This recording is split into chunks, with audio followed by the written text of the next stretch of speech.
Hello अस्सलाम वालेकुम dear student, क्या हाल चाल है? खैरियत है? ठीक ठाक है। Welcome to universal teaching academy. Universal teaching academy के प्लेटफॉर्म से मैं लेक्चर नंबर 15 के साथ आपके सामने हाजिर हूँ और आज हम फिज़िक्स क्लास 10 के नया लेक्चर पढ़ रहे हैं। तो आज हमारा टॉपिक है types of waves on the basis of propagation.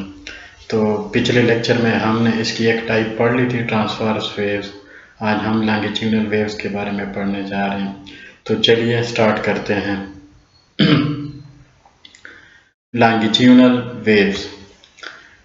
Longitudinal waves, such type of waves in which the disturbance occurs parallel to the line of travel of the waves are called longitudinal waves.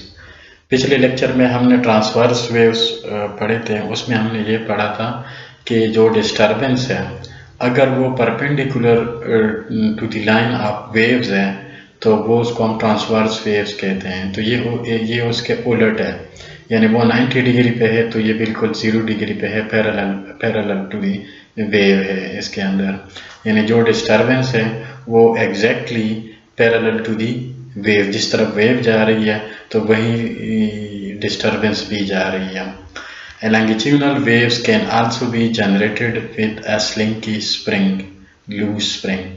यानी ये कहना चाह रहे हैं कि longitudinal waves एक spring की मदद से, यानी स्प्रिंग मास सिस्टम हमने पढ़ा था, तो उससे जो वेव्स जनरेट होती हैं तो वो लॉन्गिट्यूडनल वेव्स होती हैं। जिस तरह के ये फिगर में शो किया गया, इस फिगर को हम डिटेल में डिस्कस करते हैं। When one end of slinky spring is pushed forward along its length longitudinally and then pull back to its starting point, a region where the coils are compressed together as sand travel to the right। यहाँ पे कहना चाहिए चाह रहे हैं कि यहाँ पे ये जो स्प्रिंग है इसका एक साइड फिक्स्ड है और दूसरी साइड हम उसको डिस्टर्ब कर सकते हैं। तो यहाँ पे ये इसकी मेन पोजीशन बनती है। तो आप जब इसको खींचते हैं यानी पुल करते हैं फिर छोड़ते हैं तो ये स्क्वीज होता है और एक्सपेंड होता है। तो जहाँ यहाँ पे इस डायग्राम के अंदर आप देख रहे हैं कुछ स्प्रिंग जो है ना यहाँ पे बहुत ज़्यादा डेंस है, यानी उसमें डिस्टेंस बहुत कम है। तो ये इसको हम क्या कहते हैं, कंप्रेशन कहते हैं। और जहाँ पे डेंसिटी कम है तो उसको कहते हैं रेयरफैक्शन। ठीक है जी। तो यहाँ पे इसकी जो डायरेक्शन ऑफ एनर्जी का जो डायरेक्शन है एनर्जी का, वो ये लेफ़्ट टू राइट, जिधर आपने इसको पुल किया हुआ है तो डायरेक्शन ऑफ एनर्जी उस तरफ ट्रेवल कर रही है।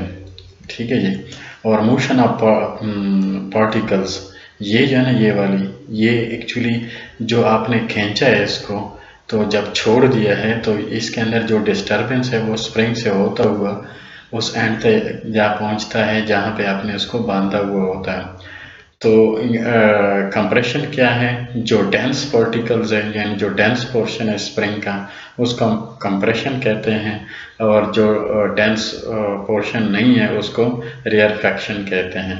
अब इसके अंदर जो वेव लेंथ है, वेव लेंथ किसी भी दो कंप्रेशन के बीच में जो डिस्टेंस होता है उसको भी हम वेव लेंथ कह सकते हैं, या किसी भी दो रेयरफैक्शन के बीच में जो डिस्टेंस होता है उसको भी हम वेव लेंथ कह सकते हैं। अगर पेपर में आ जाए तो आप सिर्फ डिफिनेशन लिख दें, बाकी वजाहत करने की ज़रूरत नहीं है। और ये जो डायग्राम है ये सिंपल है, मेरे ख्याल पे पेंसिल से हम ड्रा कर सकते हैं, तो पेपर में इसको भी ड्रा किया करें। ठीक है, बस थोड़ी बहुत एक्सप्लेनेशन दे दें और ये डिफिनीशन लिख दें कि लॉन्गिट्यूडनल वेव्स कौन सी होती है। ऐसी वेव जिसमें डिस्टर्बेंस अकर होती है parallel to the line of travel of waves, जहाँ पे वेव्स ट्रेवल कर रहे हैं उसके बिल्कुल पैरेलल में, यानी उनकी सिमत में ये ट्रेवल करती है लॉन्गिट्यूडनल वेव। लेकिन अगर पेपर में ये आ जाए कि what is transverse waves, what is the difference between transverse waves and longitudinal wave, तो दोनों में फ़र्क सिर्फ डायरेक्शन का है। एक में परपेंडिकुलर है और एक में पैरेलल है।